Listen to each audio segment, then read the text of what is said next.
Tiger Den, produced by Norman High School students for their school and their community, with your hosts, Danny Hale, Edie Norland, and Stacy Sullivan.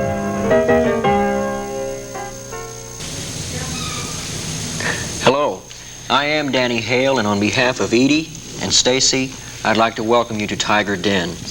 This is a brand new show for and about the people of Norman High School. It is written, directed, and produced entirely by a new class at Norman High called Media Productions. And you can see Tiger Den 3 times a week, Wednesday at 9, Friday at 4, and Monday at 7. And now, since you'll be seeing us each week, we thought we'd like to tell you a little about ourselves. I'm Danny Hale. I was born in this area. I've lived in this area. Wait, Danny, that's boring. Why don't we just, let's just switch and talk about each other. That'd be better? Yeah, let's do that. Let's do that. Well, you talk about me. I'll talk about you and you talk about me. At this time, I'd like to introduce Danny Hale. Danny is president of the Youth Advisory Council, chairman of the Welcoming and Recognition Committee, a member of Future Business Leaders of America, Student Council, Math Science Club, and also a member of Media Production. On top of all this, Danny works part-time at the Webman, whose clothes he is wearing today. In the past, Danny has been in charge of publicity for Close-Up, the School Musical, and the Junior Style Show. Although Danny lends his talents to many clubs and organizations, he does maintain a 4-point average and is a member of the State and National Honor Society. Danny also blushes very nicely. Well, at this time, I would like to introduce our senior female member of the group, Edie Norland. Edie is very involved in many activities at Norman High. She's a member of the Chorus, Student Council, Close-Up, the Welcoming Committee, and she's also the secretary for the Youth Advisory Council. In addition to her activities this year, she's also a contestant in the 1979 Junior Miss Pageant. In the past, Edie has been instrumental in working with the School Musical, the German Club, and also the weekly radio show on campus at Norman High. Too, she's been active in debate, and she's also served on the staff of the Passing Times, which is our school newspaper. It's my pleasure to work with Edie in many of these activities, and I know that we'll get along well as we bring you this show. Thank you. Our third and final anchor person is Stacy Sullivan, a junior and a refreshing new sight to Norman High. Last year at West Mid High, Stacy participated in High Society and the tennis team. She has received outstanding recognition for student service and tennis abilities, along with serving as chorus president. This year, Stacy is involved with the Youth Advisory Council and the NHS Musical, which this year is Finian's Rainbow. That'd be good. Outside school, she works at Johnny's Mexican Food, sings professionally with her family, and studies voice. In addition to all of these responsibilities, Stacy still finds time for media production, completing the terrific trio of the Tiger Den. When you watch any Norman High student performing musically, you are actually watching years of experience and training. Here with us is John Clinton, Supervisor of Music, to talk with us about the music program of Norman High School System. Mr. Clinton, what steps does a student need to take to eventually earn the position of a marching band member? Now, Edie, it's a really long process that's involved in the marching band or any other performing group that we have in the public schools. Students in our system begin band in the 6th grade. And they go through the process at the very beginning through our special teaching technique of breath impulse. And they eventually go through the mid-high schools, and after a period of what they've gone through, almost 4 years of training, then during the summertime we have a program that is meant for the students to be in the marching program, where they start in June, and for a 6-week program they learn the fundamentals of marching, the fundamentals of playing. Because as you probably know, it's very difficult, and the difference between playing indoors and outdoors, and the coordination, the difference in playing, the physical attributes of being able to play outside are a great deal different. Now, they go through this 6-week program in the summer, and then immediately after that we start a program in August where the students learn the first show. And that's the most difficult process. Now, at that point, most of our students, in fact, you might say just a little bit over half of our students, are brand new to the marching band at the high school, since we have a junior-senior program at the high school. So all of these students are involved in learning the coordination of playing, and stepping off altogether to make it look all uniform out there. It seems so simple and looks very simple to be out there on the field and to doing the things that they do, but just a matter of being able to coordinate the fingers, the playing, the musicality of it, and also the marching and the sequence of where you're going is quite difficult. So it takes a great deal of time, 4 or 5 years of really carefully watched playing. And now with me is Bill Colbert. Welcome, Bill. Thank you. Why don't you tell us a little bit about yourself first, what you do and where you're from? Well, I'm a student here at OU, a graduate student here at university. I'm actually a part of the HYPER department, Health, Physical Education, and Recreation. But now, this summer, I'm working in education, in lifelong learning. And I'm enjoying it immensely on a very, very big project, which big for me anyway. We are surveying the 22 correctional institutions in the state. And we're looking for competencies in the instruction of basic education programs, talkback TV, that type of thing. Well, that sounds really nice, and thank you for being on our show today. Earlier in the program, you told us that you like the mini-series programs on the different networks. Yes. Why do you like this particular program? Well, I like it because it gives me a chance to see the whole segment, not week after week after week where I would miss some of the segments, but and it also is, I think, a great showcase for new talent, and it gives me an opportunity to see some of the new stars coming out, you know. Is it just the program that appeals to you, or is it the type of program? No, I think it's the type of program, really. It takes a novel, a current, very popular novel, and exposes it to the nation in TV segment. I like that idea. How would you compare your viewing habits from, say, 10 years ago to today? 10 years ago? Well, I think the biggest thing is that 10 years ago I was very hooked on soaps. I really went home at noon every day, and I would get in to watch them and watch. And I'm telling you, once you get hooked, it is very tough to get off. But now I don't watch those at all because I'm never around. But today I'm really more into the, if you will, that into type thing. But I mean, I watch news programs, programs that explore ideas more than I ever did before, and I like that. Do you feel that the TV programs have improved in quality over the last couple of years, or not improved? Well, in some areas, yes, I do. I think the news areas have really improved. I also think that we're getting over kind of a period which I didn't think too much of, in that we have 7 children. And a great number of the shows had a tremendous amount of sex in them, and the use of, I thought, real vulgar language and that type of thing. All of a sudden I see a area where we're getting nice, subtle comedy and warm comedy, and I think that's important, and I think we are coming into that right now. To change the commercials, are you the type who watches? You leave the room when they come? No, I do enjoy it. So I think some of the commercials are cute as can be. I really do. Some of them are a little sappy, you know. Excuse me, I don't mean to say it that way, but they are a little bit ridiculous. And they have to get the point over. But in the main, I think commercials are great. Do you think they're effective in their purpose? Oh, I know they are, because my children have watched commercials for years, and they can quote every single solitary word of every commercial, you know. Sure. What, if anything, do you find educational about TV? Well, it keeps me up. As a matter of fact, this morning I got the paper, and I said, I gave it to my wife, and I said, honey, what's the headlines? And she read me 2, 3, or 4 headlines. She said, well, nothing you didn't hear last night on TV. So that's the idea. Yes, I think it's very educational, and I get the news right away. I don't have to wait for it. Would you watch TV any more or less if the only things that were on were educational and cultural programs? Oh, that's a very good question. No, I think I would watch it less, probably, because I don't watch Channel 13. I don't get it very well in our area, and certainly not on my color TV do I get Channel 13. So I don't watch that. I don't really miss that part of it. But if that was all I was able to get, I don't think I would watch it quite as much. No, I like a variety. How long have you lived with TV? How much has TV played in your life? Well, I saw my first TV.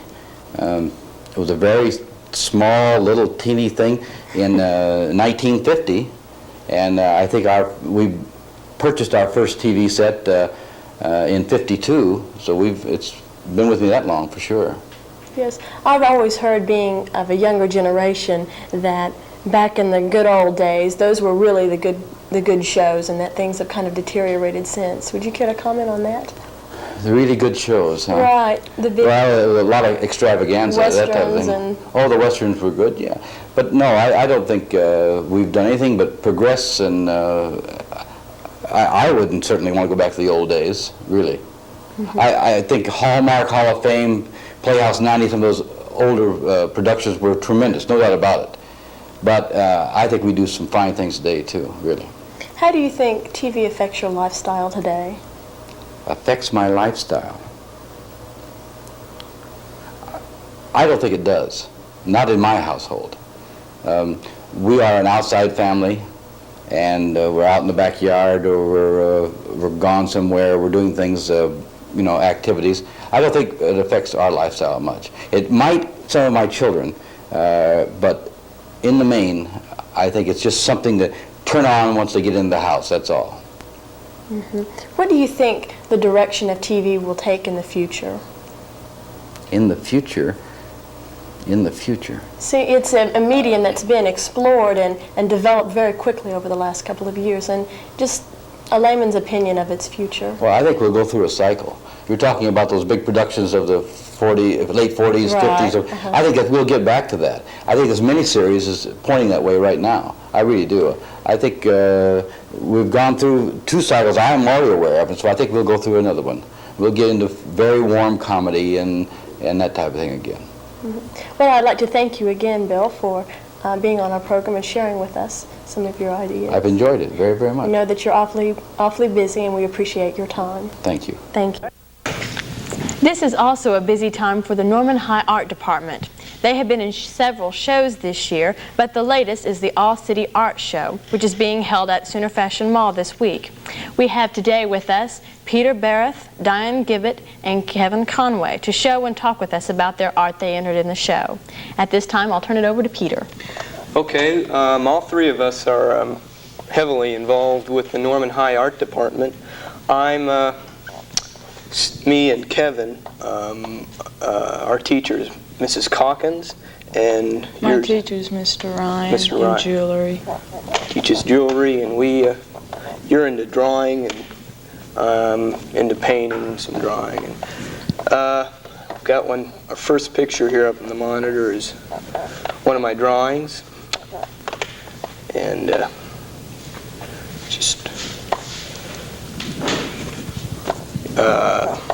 what do we have? Okay, here's a painting of mine that was in the Young Talent exhibition, and it's an acrylic.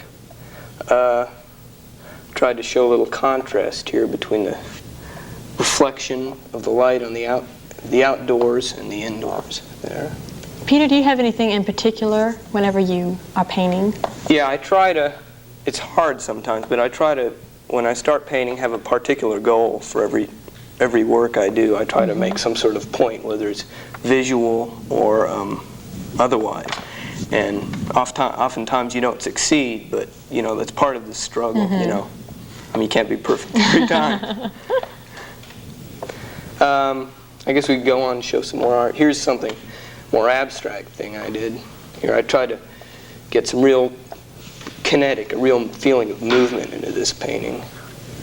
A lot of bright colors. And here's a figure, and here I tried to use the dark colors in the negative space to bring out the subject itself some more, give it more volume and feeling, I guess. Next one. This is the first one I did this year. I got this from an idea. Took some photographs when we were in our summer vacation in New Orleans, and this is right around this real nice looking park, and so people were just sitting in the bench and just kind of wondered what they were thinking, what was going through their minds, and I just tried to capture the feeling. So you got that particular idea from a photograph that you had taken? Yeah, oftentimes you don't really expect something, but then you're just looking through and you see a certain feeling, and you try to capture it on the canvas. Guess we go on with some more slides, and here's a watercolor. Just done some houses in my neighborhood. It's kind of Is watercolor more difficult than opposed to something like acrylics, which is Yeah. one of your other pieces? Watercolor may not look harder, but it is because you've got to avoid overstating what you do. With a watercolor, the less you put on the canvas, really, the better you end up, your final product is. You can't overstate it. You have to let the negative area, the paper, make as much of a statement as the paint itself. And here is another acrylic, and that's, I don't know if that's recognizable landmark to you, but that's Mount Norman or whatever they call Bullet Mountain, and she stopped by very much. Yeah, okay. And I think it's backwards, but that's from the north side. We just use our imagination. Yeah, use your imagination, and I did some palette knife work with that, and that's real thin kind of knife, like a butter knife, and you get the paint, and it's just kind of glop it on there. So it gives the painting more of a textured look. Yeah, exactly. Next. And this is my work. This is a pin or a necklace I made. It's sterling silver, and that's a turquoise. And on the left side of that turquoise, there's red. I haven't figured out what kind of stone that is. It's in the turquoise. And there's a silver chain that I made. And there's a next slide that shows, okay, this is another necklace that's 3 different types of stone in the triangle shape. It's tiger eye, black lapis, and let's see, pink pearl, or yeah, it's a pink pearl. Where do you get your material, Diana? Well, Mr. Ryan goes down to different supply areas in Oklahoma City, brings metal back. A lot of the stones I get myself, people I know, going to different places myself. Let's see, there's another slide. I don't know which one it is. Okay, there's another direction of it. And, okay, this is a petrified wood. It's sterling silver again with silver chain. Let's see, I made that for my mother. Oh, it's very, very nice. Do you get your ideas from any other type of jewelry that you see? No, I don't. I just come up with the idea, get shapes of rocks, different shapes, and just come up with the idea from scratch. Do you do anything on, like, any preparation on paper before you start out, or do you just kind of sometimes I do with whatever you feel at the time? Well, sometimes I do and sometimes I don't. On one of my slides I do. Well, that ring right there is the one I won a merit award on. I just came up with that one accidentally. I was just goofing around. It's all scrap metal, silver. And I just started out, from scratch. And is that a stone? Yes, that's a blue tiger's eye. And you have to have it tilted a certain way for the blue line to come through. And on orange and reddish tiger eyes, you can always see a line between the center of the stone. And this is to the side, but it's blue. And okay, this is my box. This is the hardest project I did. It's a 2-inch deep box, and it's 4 inches across. I got that the sun part from a card I saw. I changed it, but it has 14 different stones inlaid in it. Wow. And the face is bent out. It's raised, the face of the sun. And it's all hand carved. This isn't mine. This is mine. Okay. Kevin.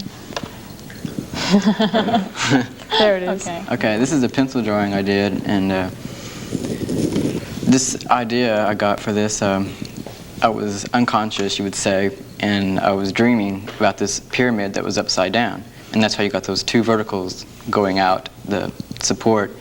And I saw the pyramid open up, and I saw this eye inside of it, so I decided to do that. So you got this from a dream? More or less. Oh, How unusual. Okay, this one is pen and ink. I was just messing around with leaves and just animation, and I just threw in a wagon just to give it a composition, I guess. This one, that's an egg with a plant growing out of it. I don't know how I got that idea. I thought I'd do it. Are a good deal of your works finished with just drawing? I mean, do you do any painting? No. Just sketches and that kind of thing? I do drawing, and then sometimes I go over it with watercolor. And this one's a pen and ink. I started messing around with the buildings in perspective, and that's how I got that. How long did it take you to do that particular drawing? drawing? I'd say about 2 or 3 weeks. I really don't remember because I did it a long time ago. And this one's when I did in watercolor and with drawing. This is just another one with buildings in perspective. This one's done with watercolor, and you're just messing around, just leaves and just a building stuck on a tree. Yeah. Did you get that particular idea from anything, or did you just sit down and do that? I just sit down and just sketched it out. Okay, this is the one that was selected for Young Talent, and it was on exhibit in Oklahoma City, and it's on exhibit at... What is it? You really can't tell from the slide too well. It's all dots. There's no single line in it, and it's just all dots. You know, making figures and here and there. Wow. Yeah. Pretty technical. I'd like to mention a couple of things. Okay. Got some things coming up, some things happening right now. At the Sooner Fashion Mall, till the 20th of this month, there's a, let me get the name, Local Color Art Exhibition, and that's for all the public schools in Norman. You can kind of get an idea of the progress that an artist or somebody who likes to draw or something may go through, you know, from the young grades and up to high school. I guess all three of us have work out there.